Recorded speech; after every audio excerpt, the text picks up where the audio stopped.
Hello, I'm Chef Diane DeMayo, and today's date night recipe, I'm going to make a po' boy with some fried crab cakes and deep fried oysters. Yes. I was inspired by Lady Rosie's over at iHeart Recipes because she does her own po' boy with some fried shrimp. Now let's get cooking. We have our delicious hero bread, very fresh and nice. I have some already shucked oysters, and if you want to learn how to shuck some oysters, check out the Bootleg tips on how to shuck oysters. An egg wash, which is 1 egg with some water, an egg, some mayonnaise, fresh crab meat that I plucked out of those shells for hours upon hours upon hours. I have flour, panko, a little bit of Old Bay seasoning, and my sandwich garnishes. The first thing that I'm going to do is get my crab cakes going because generally speaking you want to let your crab cakes rest for about 30 minutes prior to getting them into that frying pan. So what I have the 1 egg going in with about 1 tablespoon of mayonnaise and about a handful for me, small hands, of panko, which translates into maybe 2 to 3 tablespoons.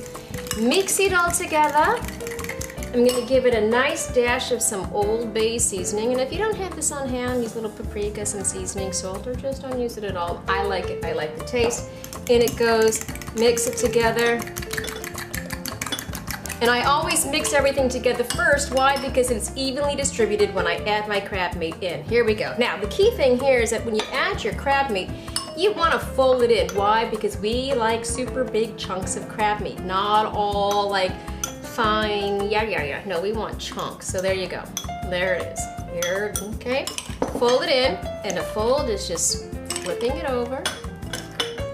Look at that, nice and creamy. This is what's gonna bind my crab cakes together. And then I'm gonna roll them. My gloves.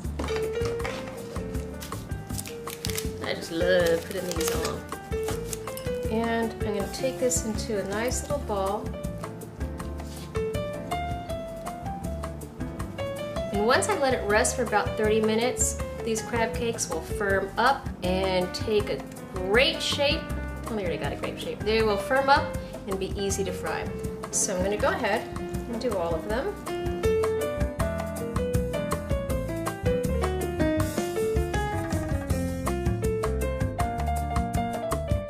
Okay. Those bad boys done. And into the refrigerator they go. Now, we have our oysters. Using the same flour, that's fine. We have my egg wash, flour, and panko. In go my oysters. Get a nice coating on that. Then dip it into my egg wash and straight into my panko. And repeat till done. In, around, out. Now, if you don't want to shuck the oysters, but I recommend that you do, you can always buy a jar of oysters and remove the liquid from it, rinse them off so they're not so salty, and you can have them. It'll be the same, because fried oysters are super tasty. Alright, there it is. Panko crusted oysters ready for the fryer. And I will be right back. Now, one of the key things to frying anything is having the perfect frying temperature, which means in and around 370, 375. Anything lower, what happens is it becomes a soggy mush and takes too long to cook. Anything higher, the outside burns and the inside is not done.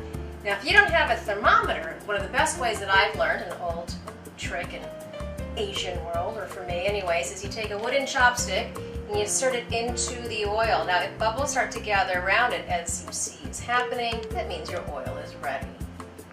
Now, I'm going to put in my crab cakes first because they take a little longer to cook than the actual oysters, and we're using the same oil. I'm just using regular canola oil. And once I flip these bad boys over, then I'm going to go ahead and add my oysters. One thing I want to say is that generally, I at home will always make sure that my oil will reach halfway up whatever food I'm frying, because that way it will cook it evenly when I flip it. For this, I would say for frying it, maybe 3 minutes on each side. Nice and golden brown. And in go my oysters. You never want to put too much into a pan. It'll take a lot longer for it to get up to the proper cooking temperature when you overcrowd your pan. So make sure that it's not overcrowded so it remains the same ambient temperature the whole time. Nice and golden brown.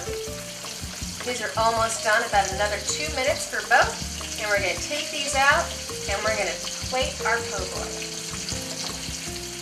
I'm out of the fryer, back to the table, and we're gonna make ourselves a po' boy. Now I call this a board sandwich. Why? Because I'm doing it directly on my cutting board. We're gonna leave it there because it's gonna taste just as good. So, cut my hero open. I like a lot of mayonnaise. You can use mustard. I'm not a big mustard person, but, well, that's up to you what you want to put in. In goes a big slather of mayo. I got my lettuce. And we're gonna layer in some tomatoes.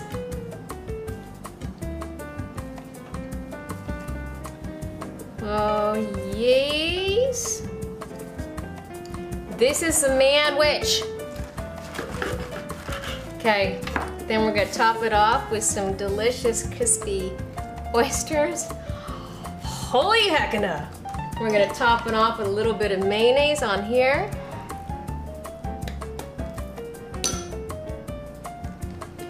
Oh yeah! This is a po' boy with some crab cakes, fried oysters, mayo, tomato, lettuce. We're ready to chow down on this puppy. And you gotta remember, Lady Rosie at iHeart Recipes does her own version of a po' boy with shrimp, so you might want to check it out after you make one of mine. Now it's time to do what? You got it. Well, let's take a bite. I bet you don't think I can do this either. All right. I'm not gonna wimp out for the heckin' proper way. Give it a good little smashy poo. Open wide.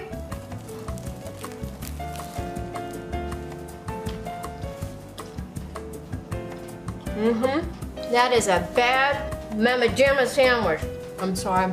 One more bite on this delicious oyster. Okay. Panko extra crispy. Tomato, mayonnaise, lettuce with that hero, and that delicious crab cake.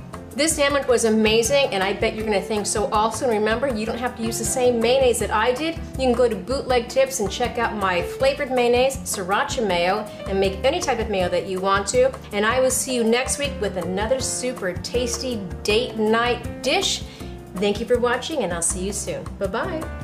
Hello, I am Chef Diane, and welcome to Bootleg Tips. Today we are going to learn how to shuck an oyster. And let me tell you something, these bad boys are some aphrodisiac.